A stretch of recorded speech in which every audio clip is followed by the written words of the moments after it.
I would like to ask Gina Rose to come and please sit in this beautiful chair of honor, the throne. It is absolutely my honor and great, great blessing to be able to acknowledge this amazing human on this planet, Gina Rose Halpern.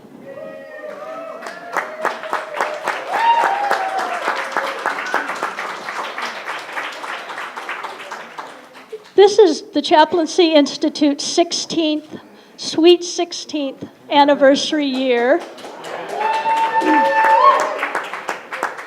And I don't know how many years prior to that Gina Rose was envisioning and manifesting and holding in her consciousness this incredible, incredible seminary and spiritual community. But when that day came and when that voice was heard and when that call was answered, I'm sure in that moment, and even still, the fact that an interfaith seminary even exists on this planet, as opposed to a single faith denomination seminary, is a miracle.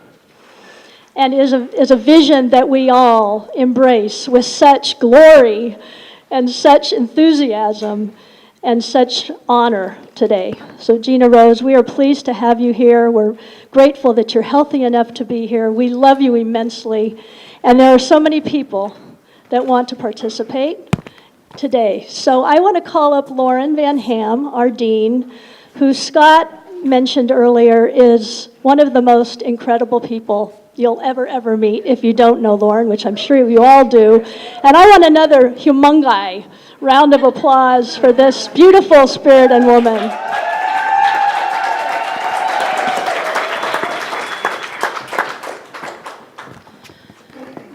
So as was mentioned in the ceremony, I had the great privilege of being in a class that Gina Rose was co-teaching with MC Richards at Naropa, Oakland with Matthew Fox in 1998.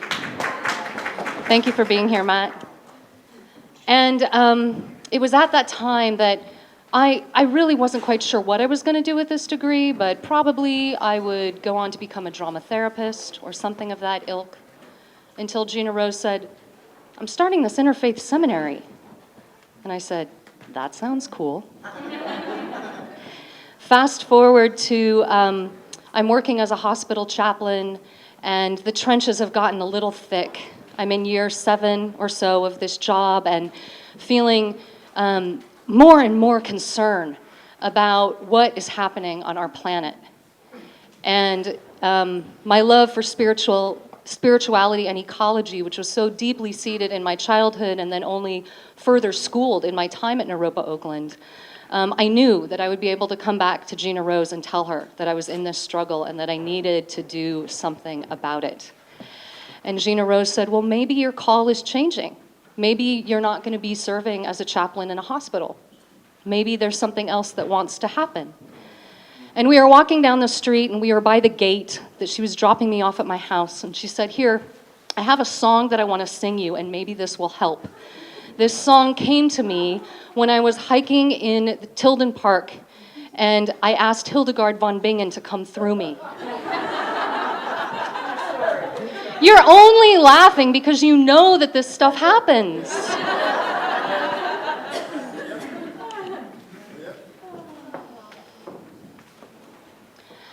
May your life be blessed like a tree.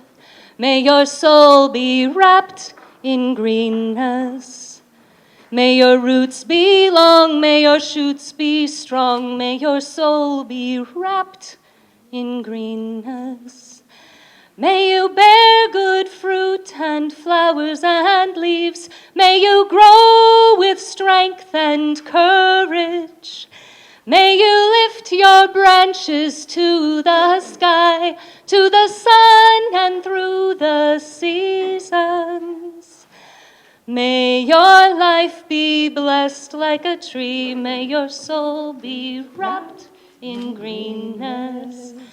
May your roots be long, may your shoots be strong, may your soul be wrapped in greenness.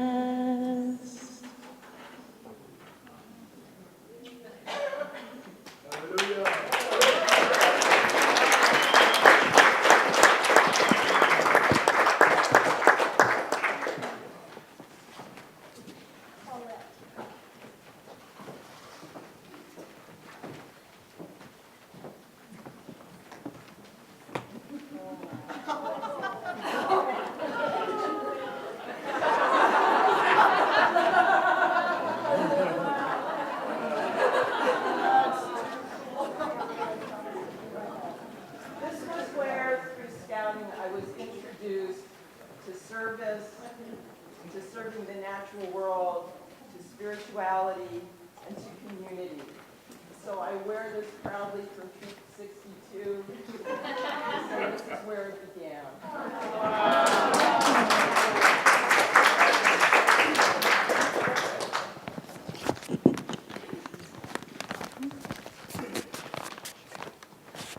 I've been blessed to know Gina Rose for about 13 years now.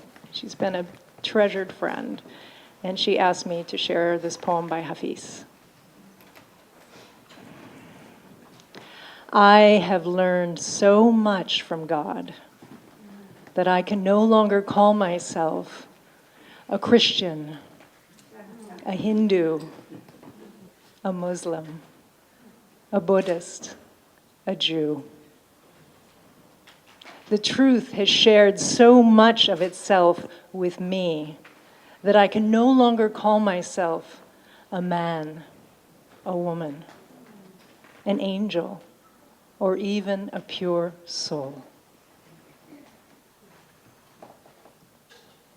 Love has befriended Hafiz so completely, it has turned itself to ash and freed me from every concept and image my mind has ever known. Hafiz.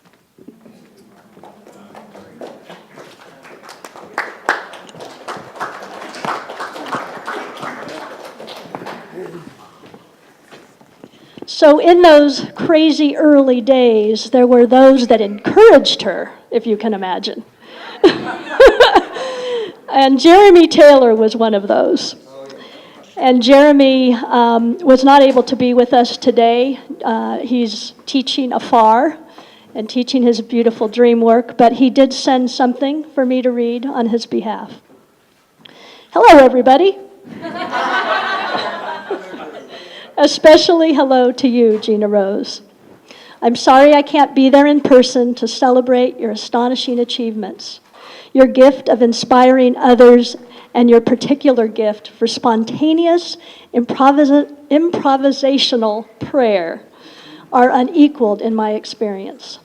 I wish you the very best on this day of celebrating your achievements. I love you a lot, and I hope to talk with you soon. The other person that encouraged her and supported her was Michael Ziegler. These are really the founding fathers of the Chaplaincy Institute. Michael also could not be here, but he sent another message. Holy Sister Gina, luminous and passionate artist and peacemaker, welcome to this next initiation in your life. It is a wonderful gift when your creative efforts come of age and you can look into the loving eyes of those who now hold the reins of Chi.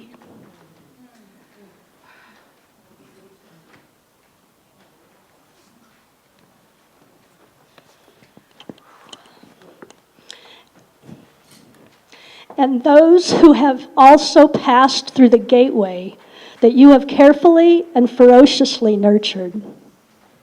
In that shared gaze, we all share a moment of gratitude and appreciation for all that it took to come to this moment. I was there when you dreamed Chi into being. That meeting was the dream.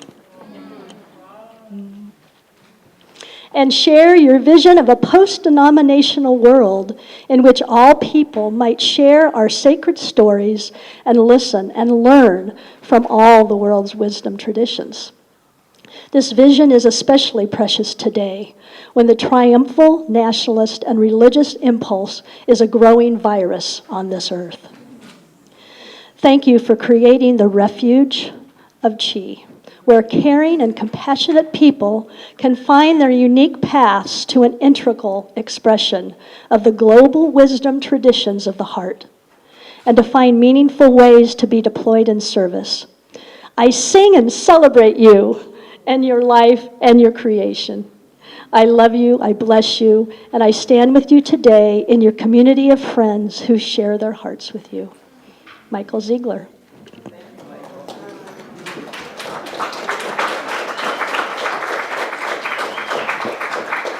Now I'd like to introduce Jim Larkin. Jim is on the board of directors of the Council of Interfaith Communities, USA, and that is the organization that is bestowing this gift on Gina Rose. Jim Larkin.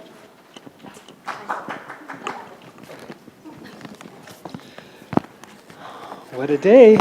What a day. No, you don't need to stand. Okay. Before I get to the words that were given to me, I wanted to just share some memories too. I can remember teaching at the church in San Anselmo, in the Marin Headlands, at Spengler's, a restaurant in Berkeley. If you don't know it, you'll see it if you go down University Avenue. It's one of the last things on the right before you hit the freeway. A landmark in Berkeley. And here, in this beautiful place. What an honor it's been for both Megan and me. And I'm so pleased that you found Megan to participate and be a part of this, and then to allow me to come and join her in it. So today we have a special honoring, and the gentleman who would love to be here presenting it is not able. So I will do my best to embody Tim Miner and deliver the words that he would bring to you if he were here himself. From the Executive Director of the Council of Interfaith Communities of the U.S., commonly known CIC USA, Reverend Gina Rose, it is with a heavy heart that I am not present with you today. In the spring of 2010, I came to visit you with the vision to bring all of the graduates of all of the interfaith seminaries together in a single body that shows our impact on the world. We talked of creating an award that the council would give to honor our outstanding educators who imparted to their students their interfaith values and a commitment to serve all people of all faiths and those with no faith at all. Together we plotted how we could get Dr. Houston Smith, our role model, to share his name on this award. Together we visited the jolly educator in his Berkeley home, and we laughed with him as we made him a sage of the Order of Universal Interfaith. On Christmas Day 2010, he gave us permission to use his name for the good of our work. The Houston Smith Award for Interfaith Education was created. In 2014, representatives of all the interfaith seminaries that were in the CIC USA came together, and we decided that it was time to play catch-up to acknowledge those whose work spanned a decade or more. We would honor the first recipients of the Houston Smith Award for Lifetime Achievement in Interfaith Education. You were selected as number 1 on this list.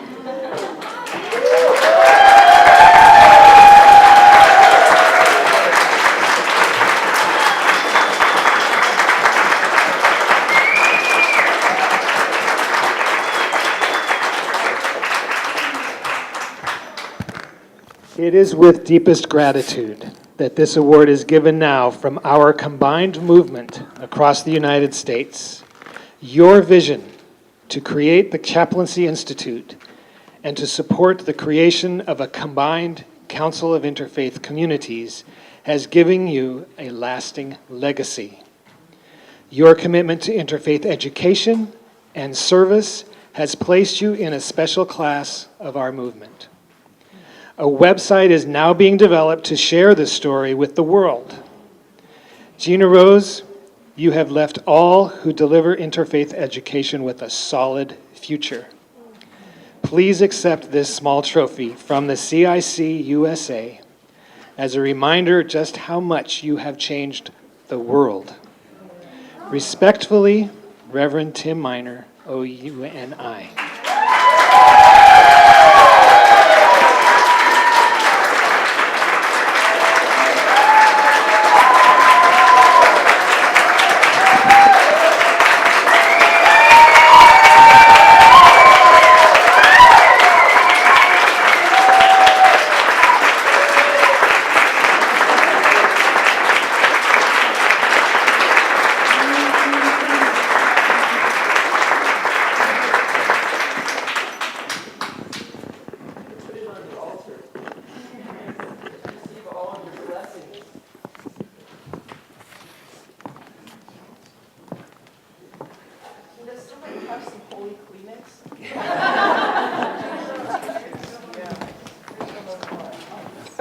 Thank you.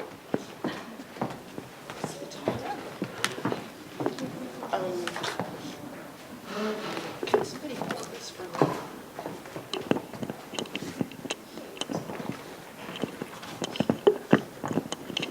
This award was given quite a few years ago, and it arrived just at the time that I was diagnosed with breast cancer.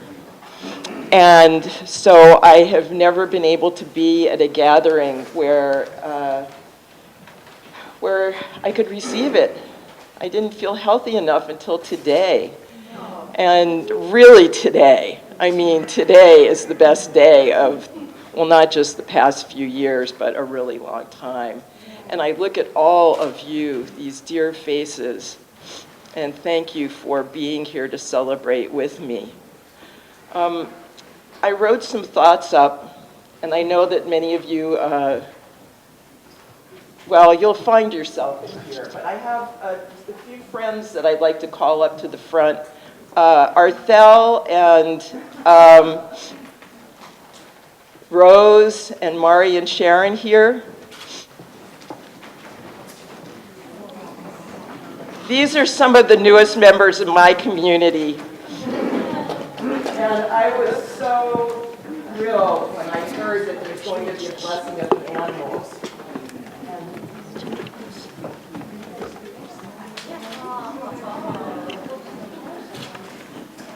You know, ministry happens everywhere.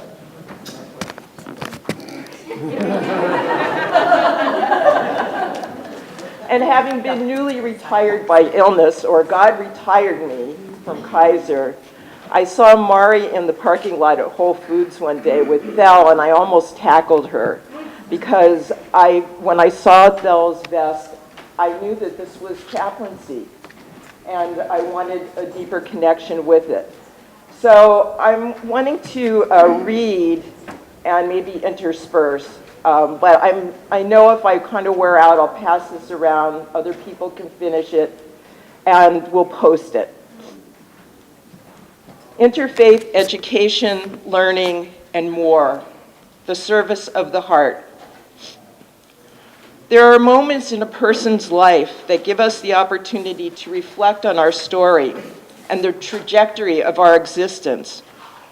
I wish to thank CIC USA, the Chaplaincy Institute, and all those who participated in giving me this award. This award has given me the opportunity for a deep and thorough life review. Thank you. Thank all of you. Gracias. Arigato. Thank you, my ancestors, all of my grandmothers and all of my grandfathers, going back to the beginning of time. The rabbis and the rebbitzin, the artists, the cantors, the shopkeepers and the peddlers, and those who believed in education. My grandma Rose, who, while she spoke hardly any English, she took my mom at 8 years old to the Philadelphia Library and got her a library card. And my mom became a librarian. My parents are both gone now, but I have gratitude, so much gratitude for all those who helped educate me to how to be with people at the end of life. Our parents, our families, and our friends. I give gratitude to my dad for introducing me to science and art and all the wonders of nature that they both brought me. Interfaith education is a team sport. The Chaplaincy Institute is a model of developing and growing the learning community to serve the diversity of our world, those of any faith and those of no faith. Blessings and gratitude to the tremendous faculty and staff of CHI. But interfaith education is also about lifelong learning. As interfaith educators practicing this service of the heart, through direct teaching, diverse ministries, and chaplaincies, we must always be both teacher and student. Whether we serve in hospitals, hospices, pet shelters, or in San Quentin. And I know we have a group here. Susan, would you raise your hand? Susan Shannon ordained CHI chaplain who brought a group to sing at San Quentin with the Threshold Choir. We are called always to convey compassion and wisdom and always to be learning from those we serve. And we serve life. Assalamu alaikum, peace be upon you. I saw a woman in Whole Foods wearing a hijab, the Muslim head covering for women, and I greeted her and she looked at me with surprise and she greeted me back, Assalamu alaikum. Alaikum assalam, peace be upon you also. And this was just at the time of all the violence in Paris. Her husband came up to me and said with an accent, he had a question. You're a Muslim? And I replied, I've studied the Prophet and the way of peace. And he said, at times like these, a simple greeting is the greatest bridge to peace. Assalamu alaikum. You have learned well. There is a language of cultures and spirits and a care for humanity and all creatures and for our planet that includes and transcends the intellectual, academic, book learning that many of us were raised on. The willingness to engage beyond our comfort zone is where we are called when we take on the mantle of interfaith ministries, chaplaincies, and being human. There was so much I learned in my years with CHI, and there was so much more I learned completing my own clinical pastoral education and serving as a hospital chaplain at Kaiser Vacaville. And now I am retired from that position.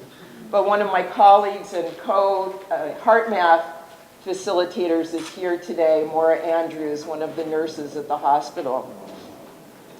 I was both called to provide education and service and to be a student with an open mind and an open heart. I learned so much from the patients and their families and the staff and from our remarkable spiritual care volunteers. And would you raise your hands, Diana and Roseanne, who worked with me every week for years and from whom I learned so much. This learning for me was about how we serve, who we serve, and how do we receive. I learned about the nature of my own prejudice. I discovered a fear and prejudice around bikers. Tattoos and leather and heavy metal frightened me. But one of our volunteer chaplains, the Blessed Larry, helped me see the spirituality from the perspective of those that ride.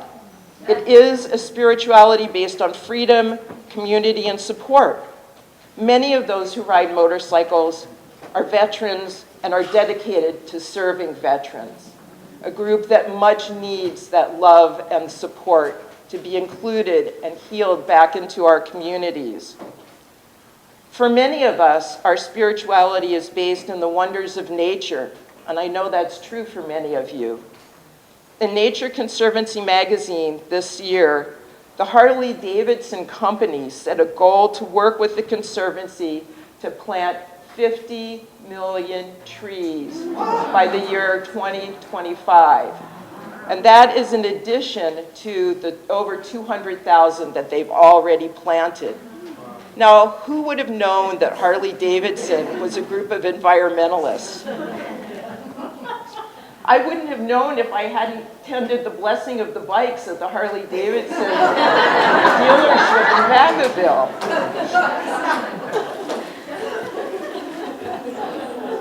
It was wonderful. Maura was there too.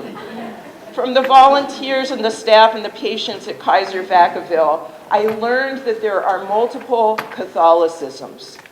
The 80-year-olds who still are often thinking in Latin, the Latino communities and the Filipino communities who bring their own traditions and cultures to Catholicism. And I am terrible at languages, but the Blessed Roseanne, with all patience, began to teach me the Hail Mary. And this is as far as I got. Sancta Maria, Madre de Deus. I also learned part of the Sacred Heart, Corazón de Jesus. And I was in one of the hospitals at the time of a really sudden death of a mom, quite shocking to everyone. And her daughters and no one on the floor, no one on the unit spoke any Spanish. And so they called me in, and I was like, what do I do, God? What do I do? And all of a sudden, out of my mouth, I started saying, Sancta Maria, Madre de Deus, Corazón de Jesus. And I kept repeating that, and there was a change in the room. And they began to sing to their mother.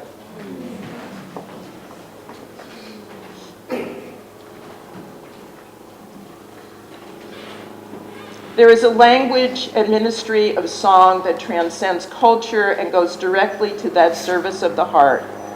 Our spiritual care volunteers joined with members of the Threshold Choir to sing at the bedside of an Air Force choir director at the end of life. The families were touched, and this was a situation where you had to gown and glove and do all the precautions. We walked into that room in our blue vestments, those gowns and gloves, and we all sang, and everyone was touched, including the staff. Are you okay standing this long? Anybody need a chair? You know, having gone through cancer and heart surgery, there were things that I wanted to say, so I hope you'll bear with me, because none of us really ever know, having worked in a trauma hospital, when our moments are going to come. But I give gratitude that I'm having this moment to share with you. Each of us has a unique calling, ordained as well as lay people. There's a ministry of parenthood, and there is a chaplaincy of those called to be caregivers to aging parents at the end of their lives. And it's been wonderful at Chi to be able to ordain those of us who practice more than one faith: Jewish Buddhists, Christian Sufis, goddess worshipers. There is a language and culture of the gay and lesbian, transgendered, and bisexual communities, so long excluded from ordination, who we embrace and ordain for their heart of service. The tender heart has the power to transform the world, said Chogyam Trungpa. This tender heart looks beyond tradition or age or race and gender and says, yes, yes, yes. There is a ministry of caring for ourselves and caring for each other, because as community and Sangha, we will, as I well know, become ill, and as the Buddha said, we will suffer, and we will die, and we will leave this precious incarnation. So I want to thank Colette de Gagne-Retner for tending me last year so dearly while I was so ill, and for our ordained clergy, Christine Morgan, I almost used a past name, who just retired for hospice in time to help take care of me. Thank you, and thank everybody else who drove me to radiation and appointments and meetings, and helped me find a new home, which, as of next week, will be Berkeley. Yay! Thank you, Howard, my first cousin and brother, for helping do that. I'm moving in across the street and very close to Chi. So all of us can know that as we age, there will be more that we can do, even when we retire. Psalm 83 says, being enlightened, that's all of us here today, we remain fruitful as we age, still strong and beautiful. Some of us will have multiple ministries, like Lauren. Some of us will continue to serve in such amazing ways that have surprised and delighted me since the founding of the school. And then there is the earth herself, who ministers to us and her creatures, to the birds and the cats and the dogs. And of course, we all know what dog spells backwards. There's no accident here. Dogs practice the service of the heart with their fullness of their love. Right, Thel? Right, Rose? They are ministers. They are bodhisattvas of compassion and of care. And as I've gotten to know the community of Canine Companions for Independence and Jen Bernstein, raise your hand, Jen, who helped arrange this exhibit with Guide Dogs for the Blind and who is becoming a veterinary chaplain. Ask her about that. These dogs go through CPE with their training, and any of those of you who have done CPE, you know how rigorous that is, until they are approved and they are ordained and graduate when they receive their vestments of blind harness, cloak, and vest. They receive their vestments, and they go out to serve in the way, to me, that is most epitomizes interfaith chaplaincy and ministry. They work with people with all kinds of disabilities, and they never see anything but love. They never see anything but who they are there to serve, companion, and care for. What incredible work. They have totally, I've known them, this group, just for a few months, and I have to say how much my life has been transformed by knowing them and being with them. And we are called to follow in their footsteps of compassion and kindness. And finally, I'd like to talk about something that seems to have been the theme today. It's about, I was just gifted with this beautiful bee from Kate Munger. It's about being. It's about being true to our own natures. It's about being our authentic selves. It's about living into and being our full ministries. And all of the most recent art I've been doing has been about this, about the bees who gather and cross-pollinate from beautiful flowers, from vegetables, from trees. And I think no bees, no flowers, no fruit, no vegetables. And what would our lives, no food, be like without that? And so I think really for me, this being has multiple layers. And I want to encourage you each to carry this into the world, the trueness of your being, and to recognize that you are part of a great hive, that you take the personal experiences of your life, and through this work that we do together, we transform it into what is most sweet, what nurtures the most deeply, what is transformed into honey. That's my prayer, that we would be individually and together. And as the Baal Shem Tov said, it is not enough to drink from the great well springs. Wherever you go, each and every one of you, and I know that you are doing this, be a wellspring. Be a wellspring for the world, like Marianne Ireland in Poland right now, and Jim going back to Paris. Be a wellspring of joy. And with that, I will take a sip of water.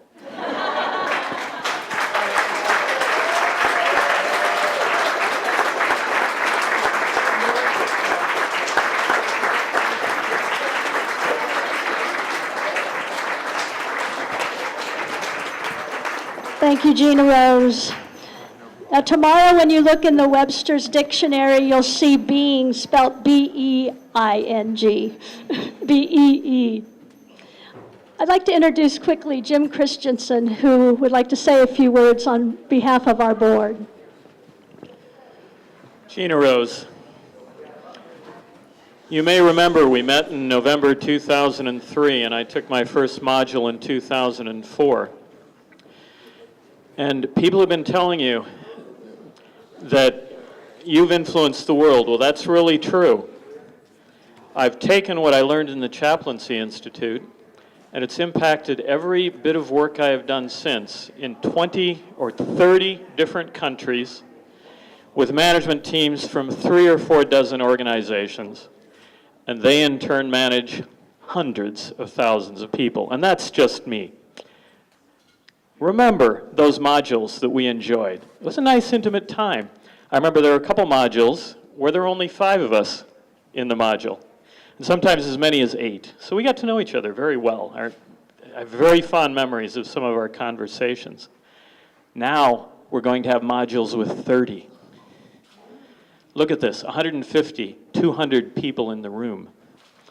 As the board, we're responsible for looking at the past of the Chaplaincy Institute, managing it in the present, and ensuring its future. A few years ago, about the time I started the Chaplaincy Institute, I took a flight from Denver to Santa Fe, if I remember correctly. And like I do on most flights, I fell asleep. And I had a dream. I was carrying something that looked like a ball, and I looked down, and it was very vague looking, like things are in a dream. And I looked up again. And I hesitated a bit, and I looked down again. Well, it was a ball, but it was a blue ball. And still, I couldn't make out what it was. So I backed away and thought a bit and looked down at it again. And I was holding the earth. That's all of us now. We are holding the earth. We will have an impact on the future of the earth. Its environment, its society, its people. So thank you so much for that vision that you had sometime in the mid-1990s that has become this institution that has educated hundreds of people and influenced perhaps millions. And I thank you all for coming today and for honoring Gina Rose. Thank you, Jim. The service of the heart that you've all provided to the world has been so immense. I used to tally up the hours that people did of service work in CPE. As Jim mentioned, just being here today and his dream, I'm also an artist, and I know Matt Fox always encouraged me to continue doing that art, creating. And so a lot of my work and the work of Linda Carre is here today. And there is an auction and a sale going on to benefit the continuation of the Chaplaincy Institute. And more than that, some of the work, if you like something and you are not able to pay for it, please let us know, because I want it all to go to serve other people, to make you joyful, to carry you and inspire you into the future. And since the work has been gone, I've been able to do new work that is up here on the piano. So bless you and enjoy it, and thank you. Thank you so much, Gina Rose, and thank you, all of you, for coming. Let me say one other thing. The board is open to ideas. Some of the best ideas we've had for growing the Chaplaincy Institute have come through unexpected conversations. So feel free, if you feel an inspiration, to talk to us, to talk to Vicki, to talk to the faculty. We want to grow this institution to have the maximum possible positive impact on the earth that we can. Thank you. I'd like to introduce Jan Thomas and the Threshold Choir.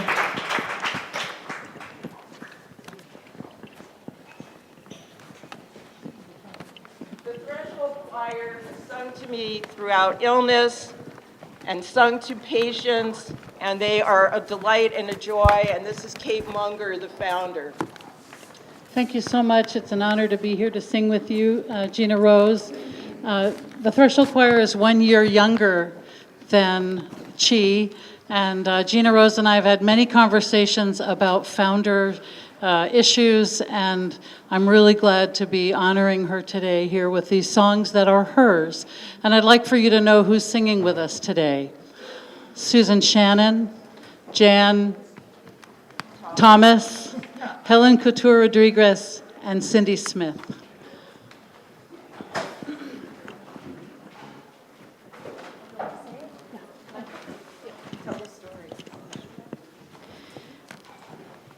Singing to children at the Children's Hospital in Oakland, we had a song written by Gina Rose available to us called Bismillah, which is the beginning words of the Quran. We brought them to a teenager at her bedside. Her mother had been very quiet in the corner with a veil over her head. She was not speaking to staff or anyone else. When we started to sing this song, she lifted the Quran, unwrapped it from a scarf, and raised it to the sky. Through this song by Gina Rose, we were able to create a bridge.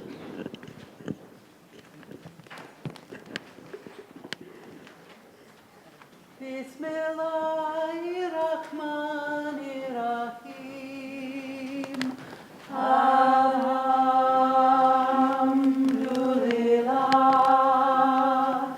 Bismillahirrahmanirrahim. Alhamdulillah. Bismillahirrahmanirrahim. Alhamdulillah.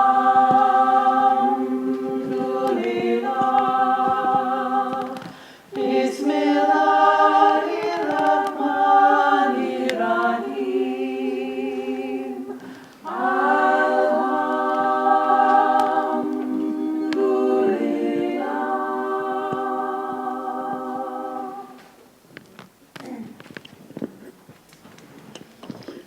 We sing Gina Rose and Mary Tarbell Green's song, Bless These Hands, at bedsides in a hospital where staff have come in to perform a procedure.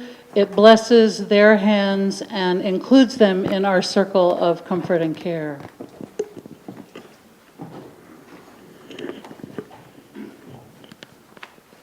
Bless these hands that hold the little baby. Bless these hands that tend us when we fall. Bless these hands that hold us when we're weary. Bless these hands, oh bless them one and all. Every blade of grass has an angel.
And as if that weren't already enough, we have one more surprise from our dean, Reverend Lauren Van Ham. So you no doubt are standing here going, when do I get to do my part? And it's your turn now. I was told about this ritual from Gina Rose and one of her respected teachers, the late M.C. Richards. MC lived for a time with the Yaqui people on the edge of the Sonoran Desert. And during this time, MC was asked to witness and write about the flower pelting ceremony. Flowers are very highly prized, as you might imagine, in the desert. Oh, it was Jose Hobday. It's really good I have a teacher. Sister Jose Hobday lived with the Yaqui people and translated this. Thank you. So desert researchers have come to believe that it is winter rains in a sequence that happens only 20 to 40 years that turns the otherwise sand and sage landscape of a desert into a carpet of golden poppies, lavender lupin, and magenta clover.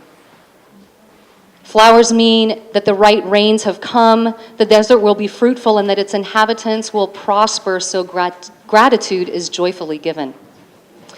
And it's in this light that we want to offer our gratitude to the one who has brought flowers to the desert lands, Gina Rose.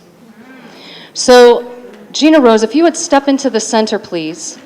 There are baskets of flower petals that are coming right around the room. We need to make sure everyone gets some. The mantra for this practice is quite simple. The words are, beauty be upon you.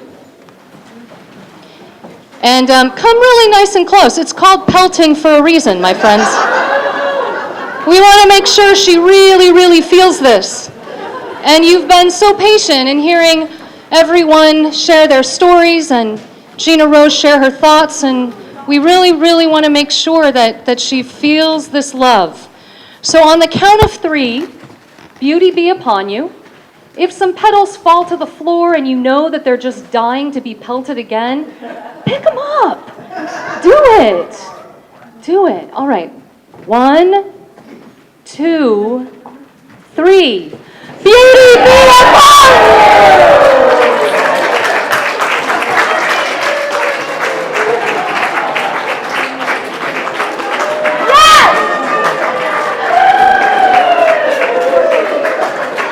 Thank you. Thank you.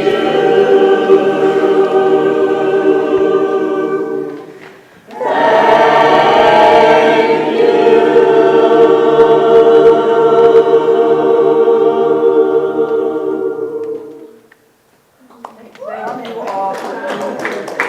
you.